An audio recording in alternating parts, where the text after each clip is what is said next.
Good evening, ladies and gentlemen. My name is John Moser. I'm professor of history and co chair of the Master of Arts in American History and Government program at Ashland University. And I want to welcome you all to another edition of Documents in Detail, teachingamericanhistory.org's webinar series. In each episode, we do a deep dive into a single document, discussing the historical, literary, and rhetorical aspects of said document, while also analyzing its impact on American history, people, and thought. TeachingAmericanHistory.org is a project of the Ashbrook Center, a nonpartisan, nonprofit organization based at Ashland University. We provide a variety of programs and resources for teachers of American history, government, and civics, all of which is based on primary sources. In the next week, because of your presence here tonight, you will receive an email with a link to request a certificate of participation to prove that you were here, as well as a link to the archived video and audio from today's program that we hope you'll share widely. The topics of this year's webinars are drawn from speeches, letters, and writings from the Ashbrook Center's voluminous document database available at tah.org. And you can participate in the discussion, and I hope you will, by typing your questions into the chat window at the bottom of your screen at any time. The subject of today's program, Thomas Jefferson's 1826 letter to Roger Weightman. And to help us discuss it are Dr. Todd Estes, professor of history at Oakland University, and Dr. Robert M.S. McDonald, professor of history at the United States Military Academy at West Point. Todd, Rob, thank you for joining us. Thank you. Thanks for having us, John. Sure thing. So let's start out by talking about background. Who's Roger Weightman? What is the occasion for Jefferson writing this letter? And whichever one of you two would like to go first, please do so. Rob, you want to start? You want to take the first swing? Sure. Hey, you want to go or you want me to? Oh, I'm sorry. I thought you heard me. I asked if you wanted to take the first swing. So this is the downfall of this medium is we don't get to make eye contact in the way that we would if we were sitting in the same room. But yeah, why don't you go first, and then I'll fill in any details that remain. Sure. Well, I guess most significantly for the context of the letter, Roger Weightman was the mayor of Washington, D.C., and he's the one who had invited Jefferson, obviously quite appropriately, to come to D.C. for the 50th anniversary of the Declaration of Independence and the birth of the United States of America. Weightman was one of those kind of interesting characters who had been a printer and a publisher, I think a newspaper editor, and he was also, if I'm not mistaken, a bookseller. So I think that Jefferson actually had done some business with him to purchase books. So Jefferson knew Weightman. They were friendly, I think, if not quite friends. But Weightman was again one of those guys who dabbled in a lot of things, but he was part of a growing trend, I guess, in American politics by the 1820s that saw the rise of these sort of newspaper editor, journalist slash political types who sort of combined a number of careers or moved easily from one into the other. So, I mean, that's kind of who Weightman was in a nutshell. And Rob can probably talk a little bit more about their relationship or the context of this letter.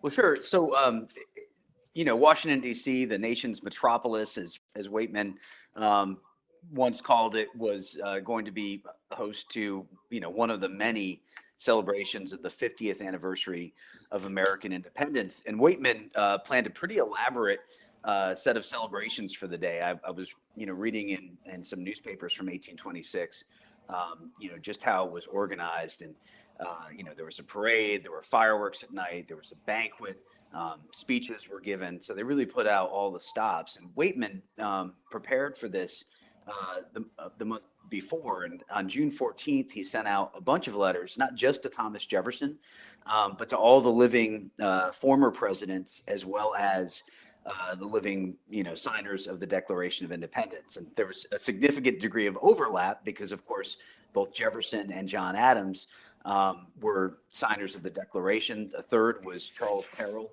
of Maryland. James Monroe was invited, and James Madison was invited. And it's very interesting because on July 4th, the responses of all these men, and all of them for various reasons bowed out, but all of their responses were printed in both of Washington, D.C.'s daily newspaper, the National Intelligencer, as well as the National Journal. And it was kind of interesting to compare the letters. We're here to talk about Jefferson's response, and I'm sure we have a lot to say about it. But looking at the responses of the others, they clearly did not seize the opportunity in the same way that Thomas Jefferson did. Charles Carroll, for example, wrote back this kind of grumpy letter saying, "Well, I already told New York City no, so I have to say no to you." And John Adams was greeted in person with an invitation by a person who was an officer at Fort Independence in Boston, Massachusetts. And he wrote a response bowing out. Madison wrote for a bit about how he had heard so much about how Washington, D.C. was growing and prospering. But it was really only Jefferson who sort of turned the focus back to July 4th, 1776, and then forward into the future to sort of prognosticate about, what sort of meaning that day would come to have. Very interesting. Well, let's talk a little bit about the content of this, and of course, after getting through the stuff where he simply says, "Here's why I can't make it," and it's a shame.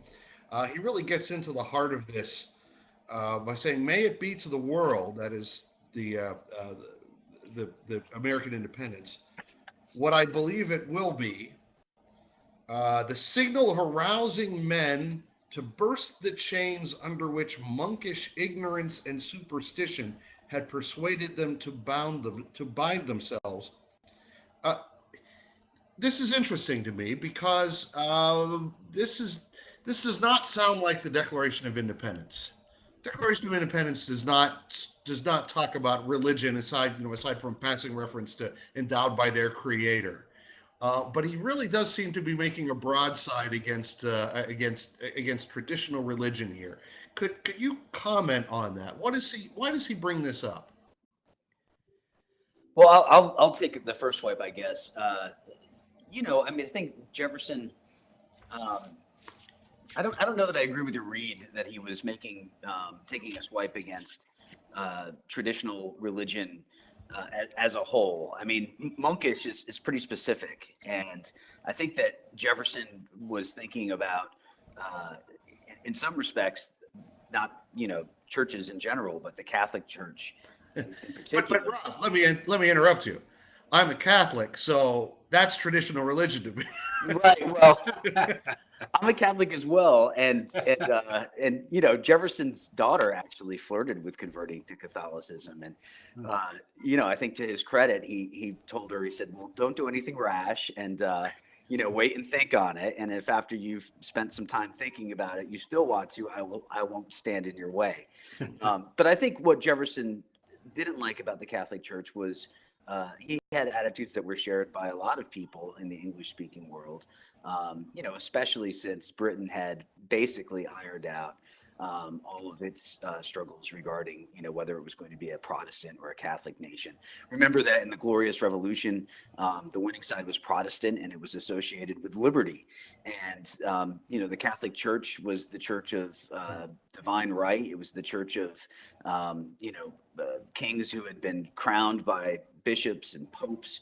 And, it was this hierarchical religion, one that emphasized perhaps the top-down authority of the church, whereas Protestantism was seen as something that was freer because it emphasized generally reading the Bible and thinking for yourself.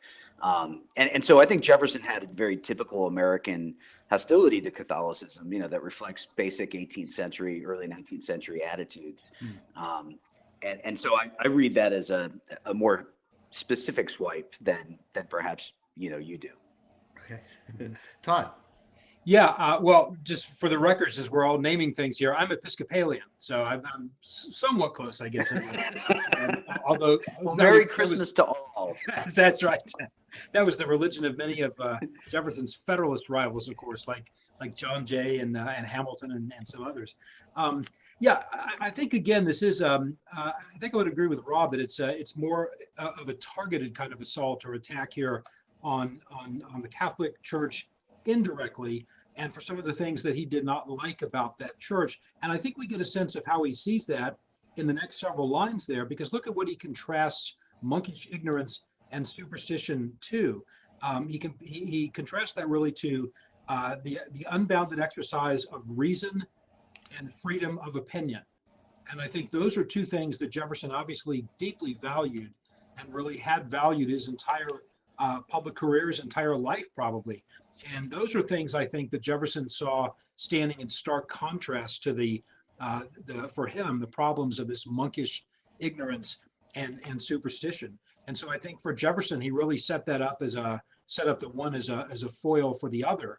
And I think that here Jefferson is really sort of contrasting what he thinks is unhealthy and again sort of an old world quality or feature that he believes the independence, the revolution, and certainly the themes of the Declaration had sort of attacked, and he believes had sort of pushed backward. Because this is, we can talk more about this certainly. I mean, I've always read this letter as being very much one that I think of as being in motion, because Jefferson is thinking about the past certainly, and he's responding to an event and something that's going to occur here in 1826. But it's also a tremendously forward-looking letter. Because I think Jefferson is talking about how things are moving, eyes are opened or opening, and he talks about how, again, they're opening the rights of man, and he's also talking about how there's so much ground and opportunity here for others to move on. So, I mean, I think this is, for him, it's a kind of particular assault, but I think it's an attack that has more to do with his larger purpose, which is to really put reason and freedom of opinion, which had always been, of course, just absolutely core principles for him, up on a pedestal and contrast that with the other. But if all we knew about American independence were what we got from this letter, I think we could be forgiven for thinking that America declared independence from a Catholic country, right? Yeah. From Protestant Great Britain. And this takes me back to something you said, Todd. Could it be that this is Jefferson responding to the world currents of the 1820s, where by this time Great Britain doesn't look so awful? It's now the Holy Alliance of the European continent, Catholic France, Catholic Austria, Prussia's Protestant, Orthodox Russia, working together to try to squelch freedom around the world. Mm-hmm. You know, it's interesting that you bring that up, because I think there is a very broad context here that at first glance we might not appreciate. I mean, for one thing, obviously Jefferson is reaching far into the future, you know, giving his prophecy that all eyes are opened or opening to the rights of man, and that, you know, to some parts sooner and others later, but finally all are going to appreciate what dawned upon us on July 4th, 1776. But he's reaching really far back as well, even before the Glorious Revolution. So, you know, toward the end of the letter, Jefferson actually gives a shout out to a man named Colonel Richard Rumbold, who was executed for opposing King James in 1685. I'll draw your attention to the part of the letter where Jefferson writes, the general spread of the light of science has already laid open to every view the palpable truth that the mass of mankind has not been born with saddles on their backs, nor a favored few booted and spurred, ready to ride them legitimately by the grace of God. When Rumbold was executed in Edinburgh in June of 1685, he sort of gave a speech from the scaffold. And he said, "This is a deluded generation, veiled in ignorance, that through popery and slavery be riding in upon them, do not perceive it. Though I am sure that there was no man born marked by God above another, for none comes into this world with a saddle on his back, nor any booted and spurred to ride him." So this, I think, was was a pretty well-known speech at the time. I mean, it appeared in, many works of British history. And so Jefferson's giving a pretty obvious shout out, to this historical resistance to the Catholic tyranny that at that point had dominated Great Britain. And you think it would have been recognized as such by his readers? Well, I won't take full credit for that. Douglas Adair thought so. He published an article about it in the William and Mary Quarterly in 1952. Yeah. Todd, anything more on this? Yeah, just on that, on the point Rob just brought up, one of the bases that Douglas Adair in that article that Rob mentioned in the William and Mary Quarterly for the sort of generally known nature of this was, first of all, that Jefferson owned in his library, I think, 4 or 5 books in which different versions of that rumbled speech, his dying speech, as it was called, were present. So Jefferson clearly knew of it and made reference to it. And those books would be probably the kinds of things that would be available to other gentlemen north and south as well. May or may not have been read in school as part of an educational program, but certainly could have been read in the way that many gentlemen read books of biography and history and things like that, particularly of British history. And the second point, I guess, about the Adair refers to this Samuel Weightman letter, I think, as being essentially Jefferson's dying speech. He's obviously not being executed for anything, but it is clearly a valedictory. And it's clearly for Jefferson a way of talking to the current generation, calling up and raising up the achievements of the past, but also, I think, very clearly calling on the present and future generations to carry on the work that's underway here. So I think it really is. I think it makes sense to be read as a dying message, and not only because Jefferson is literally about to die, but because this is clearly the summation, I think, of a kind of valedictory of his entire life and career here. That's really interesting. And just to add something, if I may, John, to what Todd just said. Jefferson's life at this point spanned back 83 years. It only spanned forward 10 days. And on the same day that Jefferson wrote this letter to Roger Weightman, June 24th, he also wrote a letter to his personal physician, Dr. Rodley Dungleson, who was the medical professor at the University of Virginia, begging him to come to Monticello and attend to him. He had a chronic intestinal illness. He was bedridden at this point. So I think it was he knew not only that he was old and in failing health, but his health at this point had taken a decided turn for the worst. Wow. Well, let's talk a little about science. We've already mentioned his reference to the unbounded exercise of reason and freedom of opinion, the general spread of the light of science. Why is science so important to Jefferson? Well, I'll just start this and then turn it to Rob. I mean, science for Jefferson, I think, was in many ways the best way to study, the best way to discover the true core principles that guided the world. It's a way to move away from superstition. It's a way to move away from stories and notions and legends and myth and things like that. And it's a way to discover quite a bit about the physical world in all of its elements. And Jefferson obviously was tremendously active as a sort of amateur scientist himself. He was fascinated by science. He read about science. He was always interested in the works of science and what was going on. He valued it greatly.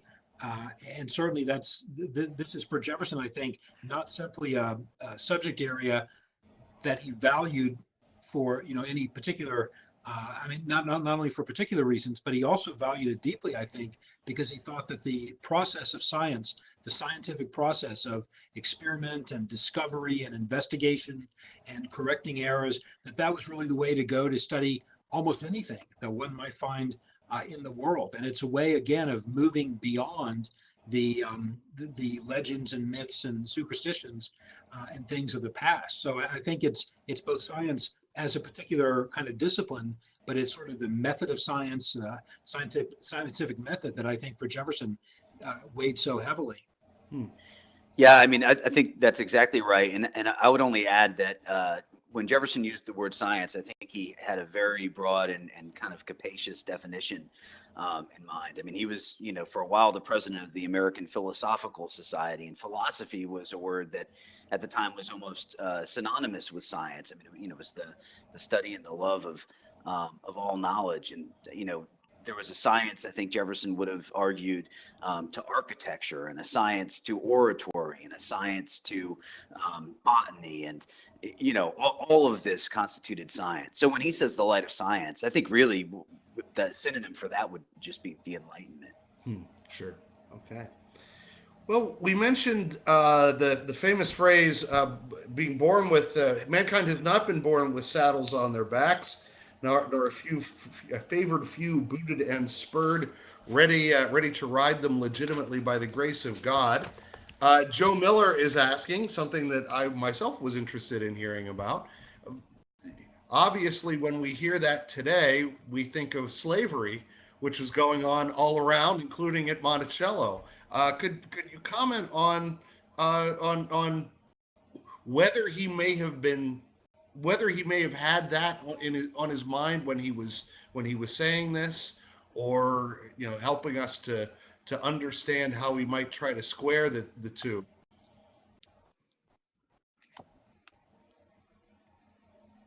Todd, do you want to jump on that first, or should I? Yeah, I'll just say a couple things. I don't know for a fact. I mean, Rob may be much more familiar with this than I am. I think he certainly could be referring to the actual institution of slavery as it was growing, developing in the United States. But I think it needn't refer only to that, because I think there's a larger kind of slavery, of men enslaving others for various reasons, that Jefferson could be referring to here. And in fact, it's the same way in which back in 1776, and in fact during the run-up to independence, that so many American colonists attacked the king and parliament and the British restrictions and oppressions against them, of accusing them of reducing the colonists to a form of slavery. So I think that concept and that word, it's almost impossible for us today to think of that outside of the racial dimension of slavery and the idea of racial slavery. Jefferson may have that in mind here. That may be part of what he has in mind, but I think it needn't be the only thing. And my sense is probably that Jefferson is speaking very, very broadly to any form of enslavement by any oppressive force, whether it's an ignorant monk, to go back to his earlier idea, whether it's an all-powerful military tyrant or dictator, whether it's an oppressive form of government, whether it's an invading horde of people, whatever it could be. I think for Jefferson, that form of slavery was something that had to be challenged and attacked and pushed back. And I think that's what he's celebrating here, is that that can't be tolerated anymore, and it's not being tolerated anymore. And everywhere around the world where mankind has been enslaved in this way, they're now fighting back. Here comes the pushback, in a sense. But again, this is really much more, I think, of what Rob can enlighten us on here. Okay. Rob? Well, no, I mean, I agree with everything that Todd said, and I don't know that I could say it any better. All I'll add, though, is, it's clear from the text of Jefferson's letter that, his audience is not an enslaved audience. He's not speaking to enslaved African Americans. And yet, in Washington, D.C., they had to have been among the audience. They had to pick up the copies of the newspapers, those who were literate, and some undoubtedly were. When Weightman read this letter in Washington, D.C. on July 4th, there had to have been enslaved people within earshot. And, it's kind of poignant to imagine how they may have received this and what the 4th of July meant to them. And, it kind of calls to mind the famous speech by Frederick Douglass. I think he was in Buffalo, New York, shortly after the 4th of July, decades into the future, in the 1850s, I believe. And, he's addressing a very friendly white abolitionist audience, but he began by saying, do you mean to insult me by bringing me here to speak on your 4th of July, your Independence Day? It's a day of freedom for you, but for me, it's just another day, in the continued story of slavery. So I hope that Todd is right, and I hope that Jefferson did have African Americans in mind, and that he wasn't sort of considering the American story a completed one. We're fine. It's time to, look beyond our borders for examples of tyranny. He had to have known that there were plenty of examples of that right here.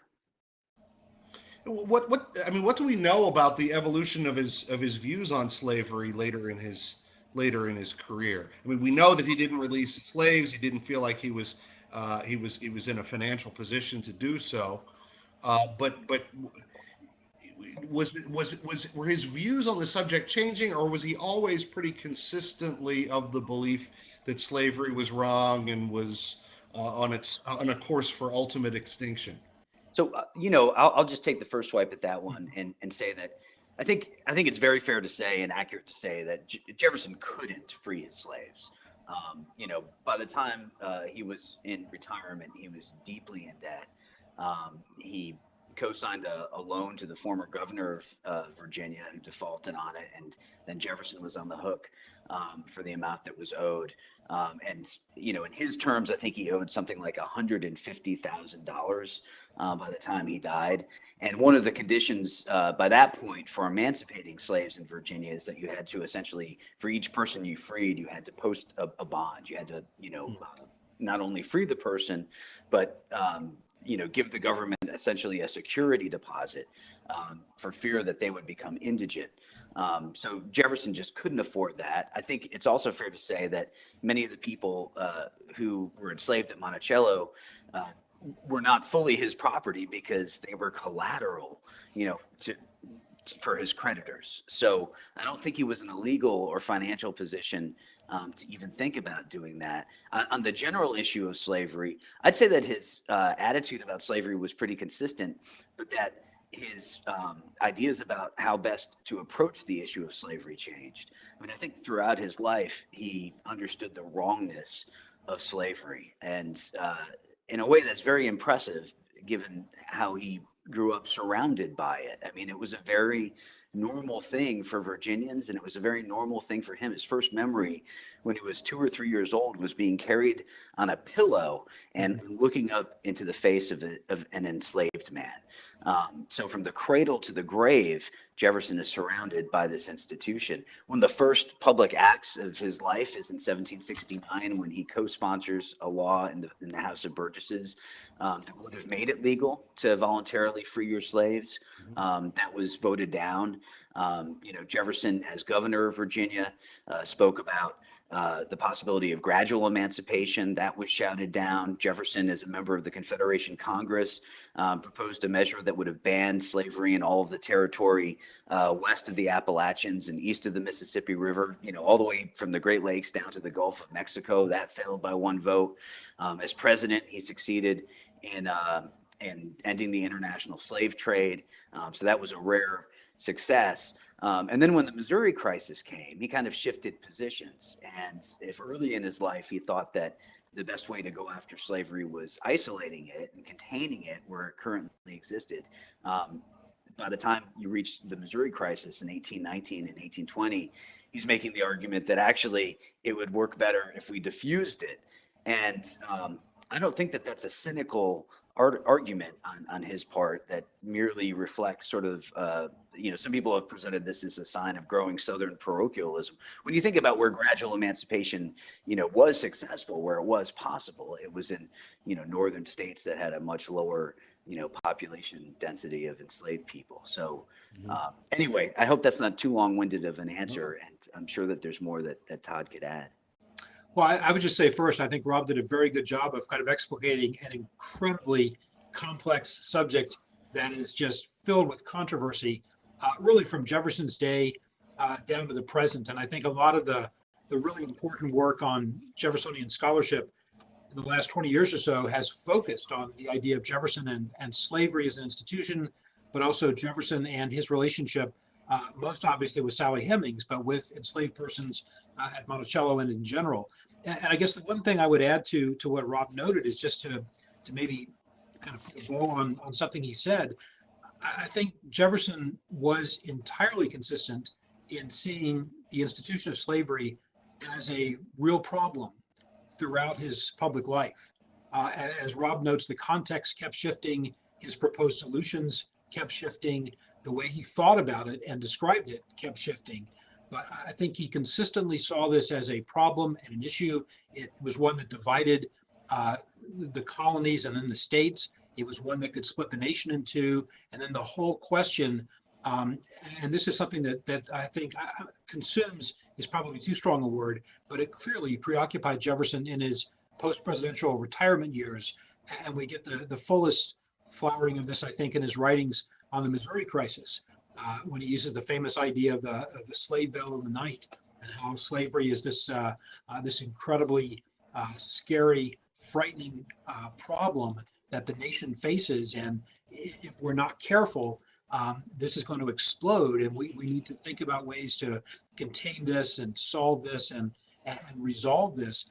So I think Jefferson consistently thought about this in personal terms and his own relationships with his own enslaved people at Monticello, but I think also as a national problem. I mean, Jefferson just wrestled with the intellectual dilemma of how do you deal with slavery? Can you phase it out? Will it take care of itself over time? Is it best to isolate it and concentrate enslaved people or freed slaves? Is it best to diffuse them in the general population? So all these questions about the expansion of slavery, westward movement, all these kinds of things were very fraught for him. And he did a lot of, I think, very pained wrestling with this. So if Jefferson can be faulted for not doing more himself or for abusing his power over his enslaved people, that certainly is fair. But I think we also should give Jefferson credit for really thinking about this in very broad terms as a kind of national issue and a problem in so many ways and so many levels. If I could add just two things. One is an observation that perhaps you're not consumed by holiday cheer, Todd, but I think you are preoccupied by it, because when you referred to his letter to John Holmes about Missouri, did you catch the kind of bell you said? Mm-hmm. You said it was like a sleigh bell in the night. Oh, I did. I am of course, Jefferson said a fire bell in the fire night, bell. you know, which in a world that was built of wood was a truly frightening thing to hear.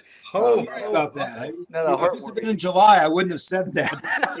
but the other thing I'd say is, you know, one thing that we've left out of this is, you know, right there at ground zero of the American experiment. I mean, it was, you know, on July 4th in 1776 that the Continental Congress made the decision to strike out from Jefferson's draft of the Declaration of Independence, you know, his charge against George III that he had, you know, prevented colonies from restricting the importation of enslaved people, and that, you know, George III had committed treason against the hopes of the world by capturing and captivating a distant people who had done nothing to offend the English, and carrying them in chains against their will to a new continent. And I mean, it's a really poignant moment in American history, because, you know, while Americans were celebrating their own independence and their own liberation from what they described as the tyranny and the slavery of British rule, they compromised on this issue of slavery. The delegates from South Carolina and Georgia essentially said, if this component of Jefferson's declaration remains in the text, you could count us out. And the Continental Congress caved and you know, removed that passage. So really kind of a poignant moment. Mm-hmm. As memorialized in the musical 1776. Right. What do we know, if anything, about the reaction to this letter? Read aloud, it's published. Did anyone at the time have anything to say about it, approvingly or otherwise? We probably know more than we would have, because Jefferson's death followed soon thereafter. So, of course, you know, Jefferson and John Adams both died on July 4th, 1826. And this, you know, was Jefferson's stated wish, not that he would die on the 4th of July, but that he would live to see the 4th of July. And, you know, the night before his death, he was fading in and out of consciousness. and he, asked the men at his bedside, Dr. Dungleson and his grandson, Thomas Jefferson Randolph, and his grandson-in-law, Nicholas P. Trist. He kept asking, is it the fourth? And they, had to say no. And then finally, it seemed he could go at any moment. Around 11 p.m. on July 3rd, he asked, is it the fourth? And Trist just couldn't bear to let him down, and he told him it was. And then Dungleson offered Jefferson another dose of medication. And Jefferson said to his doctor, having been assured that it was already the fourth, he said, no, doctor, nothing more. So the good news is Jefferson lived past midnight. He died around noon on July 4th, 1826. And the news of his death reached Washington, D.C. after the 4th of July. But this letter had already been published. And then, of course, other newspapers outside of Washington, D.C. and other American cities started publishing this letter. And they published it, some of them concurrently with the news that Jefferson had, in fact, died on the anniversary of America's independence. And if you look at some of the eulogies that are given of Jefferson and John Adams, there are a few people who, gave these orations in celebration of their lives who mentioned this letter and quote from it. Mm-hmm. Okay. Yeah, and it works brilliantly as a kind of part of the eulogy of Jefferson, and as Rob notes, published simultaneously with the news of his passing, and Adams's as well, led many Americans to remark at the time that this was a providential event. Obviously, the hand of God was at work here, that the two of the great founders died on the same day, and it happened to be the 4th of July. So I think this letter became part of Jefferson's immediate legacy, I guess. And it's a great way. It's short, it's brief, it's compact, and it has so many of those great Jeffersonian qualities. The way, for example, that he kind of rephrases and I think improves that Rumbold quote about the man spurred. Let me find it here. Where is it here? Mankind been born with saddles on their backs, nor a favorite few booted and spurred. Jefferson kind of subtly, as he did so many times, took other people's words or concepts and changed a word or two, changed the sentence structure, and really made it much better. And I think that's one of the things he does here. And this is a very fitting letter for Jefferson. It just sums up so much of what he believed in, so much of his hopes for the country. And it's a great kind of letter. And I think because it served the purpose of being a valedictory from Jefferson at the same time that his eulogies are being given, at the same time the news of his death is spreading, I think the timing is absolutely perfect for that. And I think that probably accounts in part for why this is one of the better known Jefferson letters. Speaking of the death of Adams and Jefferson on the same day, it makes me wonder. I think it's fair to say that Adams left office an unpopular president. And I know that, of course, that Adams and Jefferson mended fences in their final years. Was there something of a rehabilitation of Adams' reputation upon the time of his death? I think that we could say certainly that there was. Part of it is indicated by the simple fact that John Adams' son, John Quincy Adams, was at that moment the president of the United States. I mean, if John Adams was still held in such low regard, I don't think John Quincy, would have succeeded in gaining the presidency. I almost said one election. That's a little bit more controversial, but whatever the case may be. I think that as time passed and as the tensions of the bitter feud between the Federalists and the Republicans receded into memory, and as this so-called era of good feelings where essentially everyone claimed to be a Jeffersonian Republican, even John Adams' son, the partisan rancor had melted away, and Adams was now viewed, I think, much more as a elder statesman and a great American patriot who, at the very beginning of our history as an independent nation and before that, had played such a conspicuous and important role. Mm-hmm. I do want to. Sorry, Rob. Did you have anything to add to this? Well, I was just going to say, I think the other thing that's going on here that's worth noting is that this is a huge period of transition in American history in a lot of ways. And I think it was a very self-conscious one for people because of the fact of the celebrations of the 50th anniversary of American independence, this great jubilee. There were celebrations all around the country that year, speeches, dinners, military marches and parades, fetes, all kinds of things going on. And Americans were celebrating their past and looking to the future. And on the day itself, you have the death of these two great leaders of American independence in the struggle against the British, and two former presidents. So I think there was, a number of scholars have made this point, that there was, in some ways, an awful lot of anxiety on the part of the rising group of political leaders, including John Quincy Adams, including Henry Clay, including Daniel Webster, including the people who would become the giants of the next generation of political leadership, but who at this time, by the 1820s, weren't there yet. And I think it's fair to note that there was probably some great anxiety on the part of many office holders as well as American citizens about whether or not the next generation in the second 50 years could even come close to the accomplishments of the generation of the first 50 years. And so I think even as Americans in 1826 are celebrating the Jubilee, this 50-year anniversary, they're commemorating the deaths of Adams and Jefferson. I think they're doing that out of a spirit of genuine celebration and accomplishment and congratulation. But I think there's also undercurrents, I think, of some insecurity, some uncertainty, some anxiety there about whether or not anybody could ever rise to that level again, and whether anybody can quite be there again, and can the next generation that's rising at this time preserve American liberty and freedom through two wars, if those are necessary again, through expansion, through sectional conflict, tension over slavery, any number of other kinds of things, continued scrambles with European nations. All these things, I think, are very real issues. And I think they sort of, that's the flip side, I think, of that celebratory era of 1826. And I think the deaths of Jefferson and Adams sort of add a kind of tragic element to it that underscores the poignancy and the anxiety that I think is there. At the same time, there's the congratulation and the celebration. And if I could add just a couple of concrete examples of the difference that 50 years can make. In 1776, news of the Declaration arrived in Boston on horseback.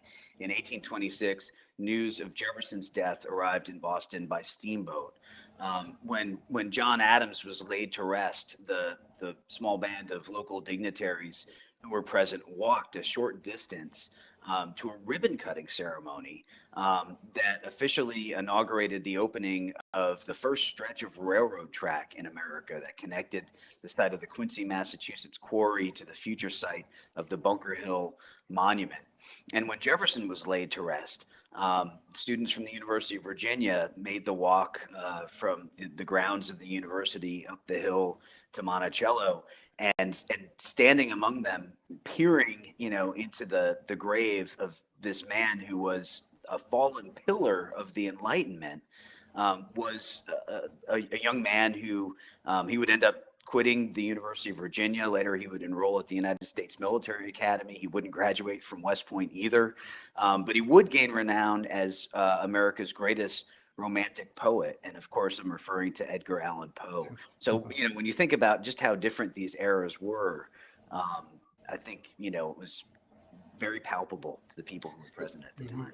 Both of your comments lead me to ask, what did Jefferson have to say about America of the 1820s?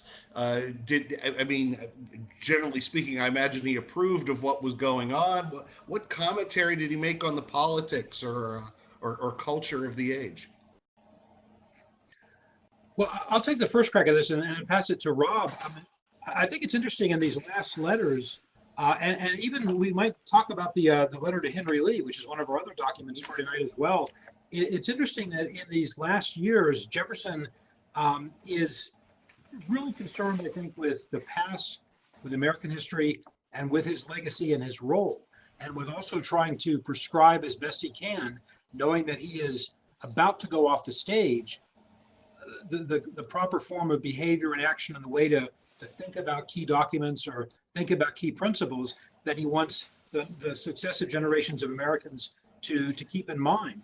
And so I think what's on Jefferson's mind in the 1820s, to me at least, as I read this, is really the 1760s and 70s in some ways, and the 1790s. He's really trying to put his stamp on those eras, on what they mean, on trying to define them, on trying to say it's about these things, it's not about these other things. These are the principles we fought for. This is what we believed in. These are the key ideas of the revolution. And I think in the Henry Lee letter, we can certainly talk a lot about this as well. It's interesting because Jefferson, again, is trying to spell out the principles and the object of the Declaration. And he says, basically, this wasn't about spelling out brand new ideas. We're not creating some innovative theory on the fly. What that document did was to capture in words what so many people were thinking and maybe didn't have the language for or didn't have the phrasing for. So it wasn't that we were trying to come up with something brand new and innovative. It was something that we were trying to capture the general spirit of the time. So this wasn't just a rebellious group of people in the Continental Congress in Philadelphia who drafted this and foisted it on the country. This was something that really was nationwide, Jefferson believes, that captured that broader patriot movement. And so it was truly a national welling up of ideas and sentiments that the Declaration simply gave very pithy and very memorable phrasing to. So again, we can say more about the Lee letter, and I certainly want to hear Rob talk about this as well. But I think, to go back to your original question, John, I think Jefferson in the 1820s is not so much invested in the 1820s as he is rethinking the 1760s and 70s and trying to define those in a particular way for Americans and for, of course, posterity, for history. Very interesting. Rob.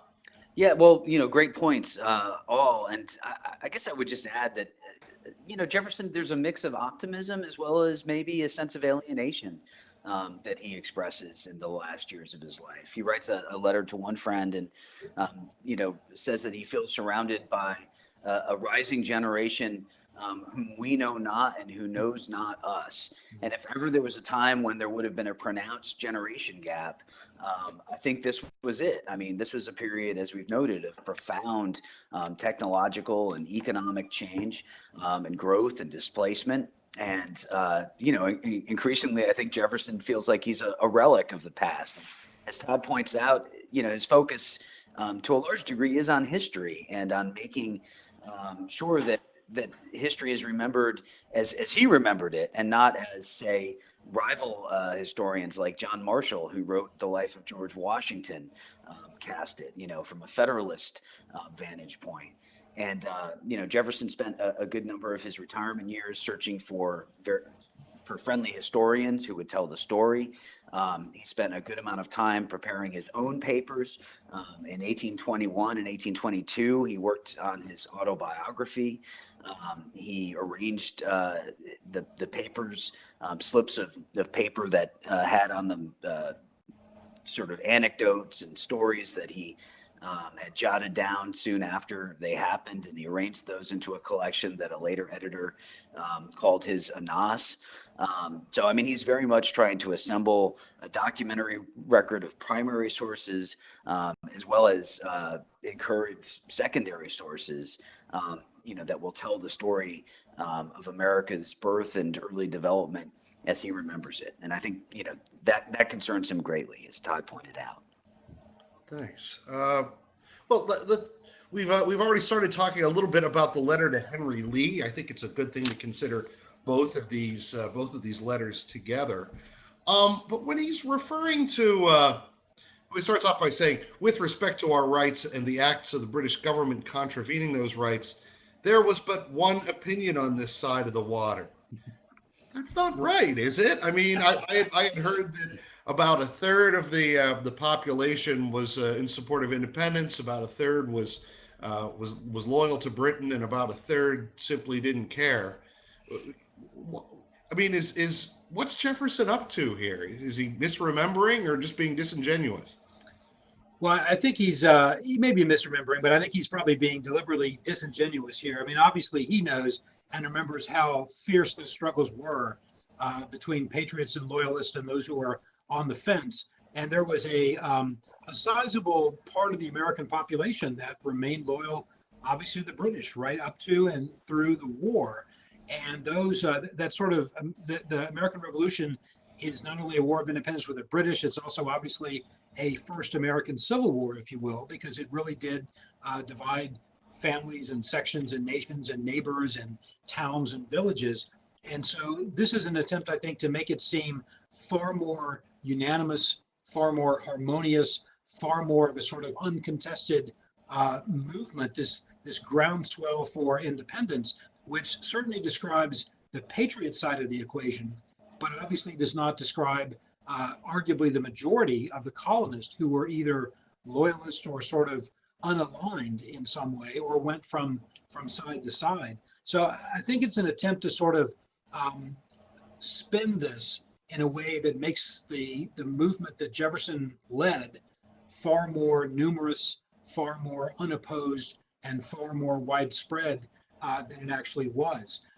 And probably, post-revolution, more and more people came to that point of view and may have seen things that way, or at least wished it to be that way. There's that famous anecdote about after the death of John Kennedy, when he was assassinated, Kennedy won with, I think, 49.7% of the vote to 49.5 or something. And when people were asked in 1964, how did you vote in 1960? Kennedy won sort of a posthumous landslide. And like 60% of the people said, "Oh, I remember voting for John Kennedy," which couldn't have been possible. But I think it's a way of sort of going back and reworking the past to fit the way you'd like it to be, or the way it sort of makes the most sense. And that would certainly serve Jefferson's purposes here of trying to unify and rally the country. Rob. Yeah, I would just say, I mean, it's interesting. He sort of clarifies in the next sentence where he writes, all American Whigs thought alike on these subjects. So if he's speaking about American Whigs, Whig to Jefferson meant supporters of resistance to British tyranny, and by 1776, supporters of independence.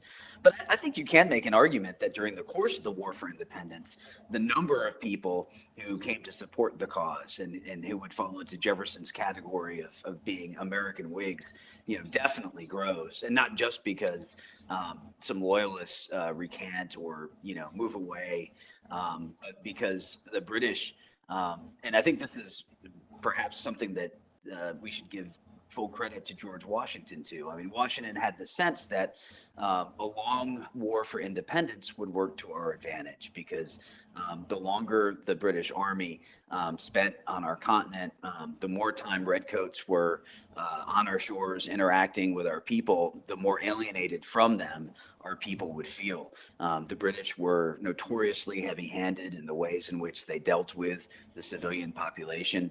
There were a number of, it is no exaggeration to call them atrocities committed against American civilians.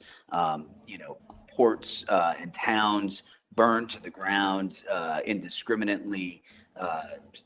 Horrific assaults upon men and women. And so, I think the redcoats would have benefited greatly from a Dale Carnegie course, because they didn't make friends and influence people. They influenced people, but they influenced people to want to become patriots and to resist, the British Army. One final question as we wrap things up. I like to end these webinars by asking each of you to convince those who have been observing or listening in on this conversation. These are most, if not all, teachers. Why should they devote precious class time to having their students read and talk about these documents? Well, I'll go first. I mean, I think, first of all, these two documents, the Lee letter and the Weightman letter, are both short. So they won't take that long to teach, to talk about, or to have students read. Secondly, I think they both work extremely well side by side with the Declaration of Independence. Not that you necessarily want to jump ahead 50 years from the Declaration, but as a way of sort of thinking about what's to come or how the Declaration is thought about, I think they give us a particular insight from the mind of the man who wrote that document. And I think it's always important to know how Jefferson thinks about this, how he describes it, how he defines it, and how he wants other people to think about it. And as we want to think about the Declaration and all the different ways we can read that, all the different meanings and valences that the Declaration has had and has been given over the years, what it means to, say, Thomas Jefferson or white Americans versus, say, Frederick Douglass. All those kinds of things I think are fascinating. And I think one of the essential parts of teasing that out and thinking about the meaning of the document and its significance is to think about what the author himself said about it and thought about it. And I think these two letters, they're brief, they're significant, they're pithy. I think they're very graspable and relatable. And I think they provide a very nice kind of bookend to thinking about Jefferson and the Declaration and what it means. And I think they can be a great lead in to the ongoing conversation right down to the present day about what is the meaning of the Declaration? What is the country about? What do we mean when we talk about inalienable rights and we talk about the pursuit of happiness and life and liberty and these kinds of things? These are all obviously crucial questions, not resolved then or now. And I think these two letters we've looked at tonight are a great way to sort of help students think about some of the early voices Jefferson's own about what these documents mean. Rob? Yeah, I remember reading Jefferson's letter to Roger Weightman for the first time as a college student in 1991. And just think about where we were and where the world was in 1991. I mean, the Soviet Union gave the world a great, great Christmas present. On Christmas Day, 1991, the flag of the USSR was lowered over the Kremlin, and the new flag of the Russian Federation was raised up above it. And this letter at that moment, the line that all eyes are opened or opening to the rights of man, the fall of the Berlin Wall, the dissolution of the Soviet Union. Clearly, at that moment in world history, as dictators were being replaced by democracies, this prophecy of Jefferson's seemed to be very here and very now. And, perhaps a little bit of distance in time has removed us from that feeling. But I think that if teachers are going to introduce the concept, for example, of American exceptionalism, this would be an ideal way to do that. There's another document where John Adams, to get him involved, says America is the city set upon a hill. Which brings us back to the Pilgrims and the Puritans. When you think about what makes America different, what makes America special, to me, there are many things that we could cite, but the basis of American nationhood is not a bloodline; it's an idea. It's a proposition that all men are created equal with certain inalienable rights, and that those rights are not a gift of government, but that those rights are a reflection of our humanity and a gift from God. And that purpose, why does America exist? We know. You could read it right there on the parchment on which is inscribed the Declaration of Independence. Why does Germany exist? Why does Canada exist? Why does Mongolia exist? I mean, other people could answer those questions. It's not clear to me why they do, except that we have these nations around the world. But the American nation has a special purpose, and it's laid out in 1776, and I think it's amplified in 1826 when Jefferson, predicts that America's great gift to the world is the example that it sets. And the ways in which it inspires others to throw off, the yoke of superstition and to, assume the blessings and security of self-government. What a great way to end things this evening. I want to thank both of our panelists, Todd Estes and Rob McDonald, for their insights. And I want to remind all of you who are listening in about the email that you're going to receive. You just click on that if you want to, on the link that will be included in that email to receive your certificate of participation. And if you've enjoyed today's webinar, I ask that you please consider taking an online graduate course through the Ashbrook Center. These are part of our Master of Arts in American History and Government program. Both Todd and Rob are faculty in that program. You can find more information about our online course offerings at teachingamericanhistory.org. And you can help us spread the word about our webinars, about our one-day seminars, about our graduate seminars. by sharing the archive link, which you will be receiving by email next week. Please do share that with your colleagues, share it on social media, get the word out. Our next Documents in Detail webinar will be Wednesday, January 23rd, when our subject will be Abraham Lincoln's speech on the repeal of the Missouri Compromise. At that time, I'll be joined by Dr. Lucas Morell of Washington and Lee University and Dr. Dan Monroe of Millikan University. The recommended readings for that webinar have already been posted. We hope to see you back here on January 23rd, but for now, good night. And from all of us at Ashland University, we wish you a very Merry Christmas and a Happy New Year.